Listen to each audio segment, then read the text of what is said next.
Maliit na SKU na ganito, mas may halaga ang inyong kalagayang pang-ekonomiya kaysa sa pangalan at karanasan. Sapat na ang brandang napkin na ginagamit ng mga tao para kilalanin kung sino talaga sila. Ano ba kayang whisper? Naman? Sorry eh. Eto, meron kaming Kotex. Sige na nga. Huwag ka na maarte. Magugustuhan mo yan. Ito si Martha. Sungit at napakasosyo. Tuesdays naman po, yung pinakamura. Sige. Kunin ko lang. Okay. Maria ang pangalan nito. Basta mura, sapat na para sa kanya. Bayad mo.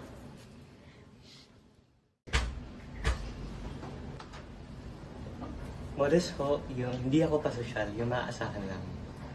Sige, kunin ko lang. Si Isabel ang mabait kong customer. Yun lang, wala akong kailangan pang malaman. Bayad mo. Balik ka ah. Opo. Ang babae, tatlong brand, tatlong benta. Ang paulit-ulit na anyo ay nagpapakita na ang buhay ng tindera ay isang walang katapusang siklo ng transaksyon. Ang tindahan niya ay salamin ng tunay na mundo, parang isang mimetikong dulog, ng isang lipunang binabawasan ang pagkakakilanlan ng tao sa kung ano ang kanyang binibili. Mare, nakita ko ulit yung mga tatlong babae galing sa gusaling nabubulok. Parang naman sila mga multo. Alam mo ba kung sino talaga sila? Mare, anong pakialam ko dyan? Mga customer ko lang sila. Para sila mga delata o pakete ng asukal na nasa shelf ko. Basta't may regla sila, may silbi sila sa negosyo ko. Di ka ba nagtataka kung saan sila galing o anong ginagawa nila dito? Mare, baka nakalimutan mo na. Kaming mga negosyante, walang tayong luho o pribilehiyong magmalasakit. Ikaw, nag-aalala ka sa nararamdaman nila. Ako naman, nag-aalala ako sa kailangan kong bayaran na Meralco bill. Sa Mare. kahirapan, ang habag mismo ay nagiging luho na hindi kayang bilhin ng lahat. Paggamit ng mimetikong dulog, ginagaya ang totoong buhay ng mga nasa gilid kung saan ang mga emosyon ay pangalawa sa pisikal na pangangailangan.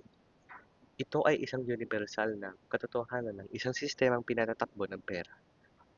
Si tindera ay isang buhay na salamin ng mas malaking sistema kung saan siya rin ay isang biktima.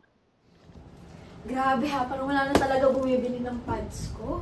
Yung ate na nagbibili ng modest, nawala. Yung ate na nagbibili ng whisper, wala din. Yung ate na bumibili ng toasties, wala din. Ano kaya nangyayari sa kanila? Ano ba? Parang nawala na yung period nila? Eh, hindi. Parang unlikely naman yun. Ba't ako nag-iisip ng kalagayan ng mga babaeng yun? Wala silang pake sa akin. Wala akong pake sa kanila. Bumili ako ng mga pads para sa kanila, tapos hindi sila bibili.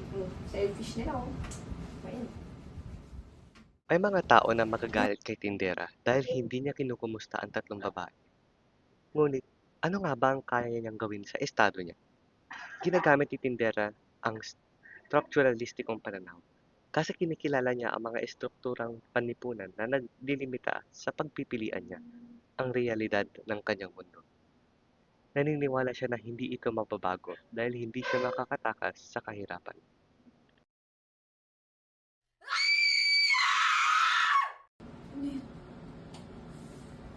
Nagmula ang mga sigaw sa kondo ng mga babae. Uy, sana okay lang sila. Medyo malakas kasi yung sigaw nila. Should I check on them? Pero kasi, may trabaho ako bukas. Wala akong pera. Tapos wala din akong connections. Tindera lang naman ako. Tapos may kasalanan pa sila sa akin na wala ako nakita. Kasi hindi na sila bumibili ng pads. Pakikuif, buntis silang lahat. Maaga ako magigising bukas. Guni-guni ko lang yan. Guni-guni. Hoy ate, narinig mo ba yung mga sigaw kagabi? Ang lakas! Tapos galing sa mga kondo tapat ng store mo. Oo, narinig ko. Ano ba yan ate? Mga customer yun, mga babae yan. Mga nangyari ba sa kanila? Ano ba yan? Wala akong alam sa buhay nila. Alam ko lang, di na sila bumibili ng mga pads ko. Nakakainis talaga eh. Feeling ko, nakabuntis sila o namatay. Walang paki. Buntis? Namatay? Grabe ka naman eh. Why haven't you checked on them? Wala ka bang aalahanin sa kanila? Siyempre, minsan iniisip ko sila, pero wala. Wala akong maaaring gawin naman eh. Hindi yan totoo, di ba? Ang tutok sa sarili ka naman eh. Parang inuuna mo yung sarili mong pangangailangan kaysa sa tatlong babaeng yon. Hindi yan totoo. Grabe alam mo lang yung pera nila. Ano? Eh di, wala akong kaya. Negosyante lang ako, nagbebenta lang ako.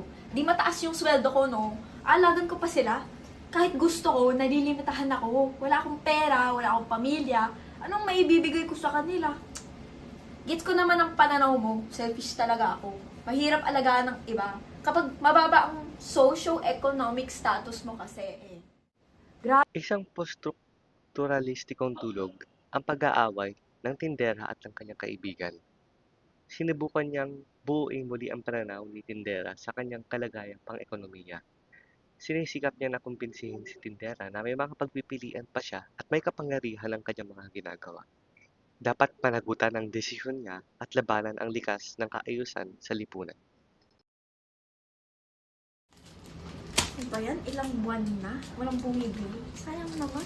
Namunuhan pa ako sa mga preferences nila kasi dapat alam ng negosyante ang market niya.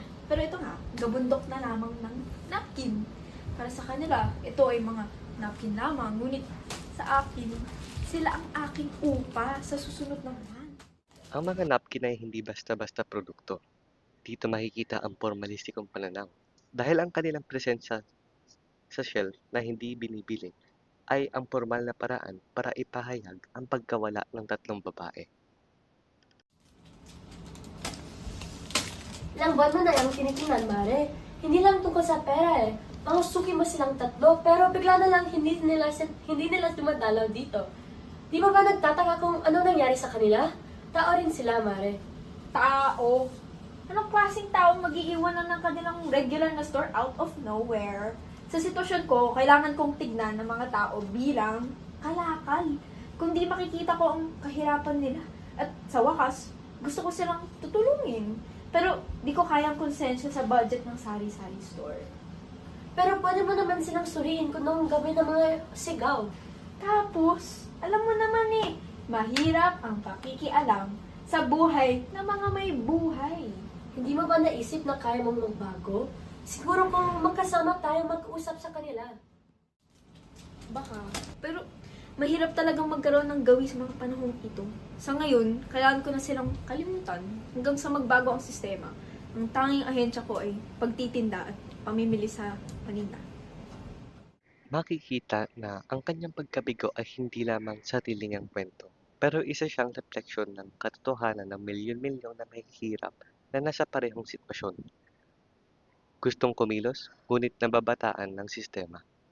Ginagaya ang universal na karanasan ng pagkagapos sa kahirapan. Pwedeng pansinin na natapos ang istorya ng tindera sa parehong imahe kung saan nagsimula. Si tindera at ang shelf, tsaka napkin. Ang pagbilog na estruktura ng kwento ay nagpapakita na walang nangyaring pagbabago. Ito mismo ang mensahe na ang sistema ay nagpapatuloy at ang individual ay nananatiling nakakulong sa loob ng anyo ng lipunang ito. Nagpatuloy ang tindera sa pagtitinda, ngunit paminsan-minsan ay iniisip niya ang mga babae. Marahil ay maaari niyang naalagaan ang mga batang iyon sa pamamagitan ng maliliit na kabutihan. Noong pareho silang nahihirapan, nakatulong dapat sila sa isa't isa. Dahil dito, nagsimula si tindera sa isang prosesong pagbabago. Pero ang gawin na lang niya talaga, siguro, ay ang pagtitinda at pamimili ng paninda. Ang kanyang pagbuhay ay laging mananaig sa kanyang malasakit sa mga mamimili. Ngunit, ang mga karanasang tulad nito ay nagpapakita ng sinasadyang kamangmangan at maling paglalarawan bilang isang karanasang pagitan. Nananatili ang tindera sa mga sistemang naglilimita sa kanyang kakayahang pagpili. Kaya siya ay sa pagitan ng isang prosesong pagbabago sa halip ng isang biglaang pagbabago.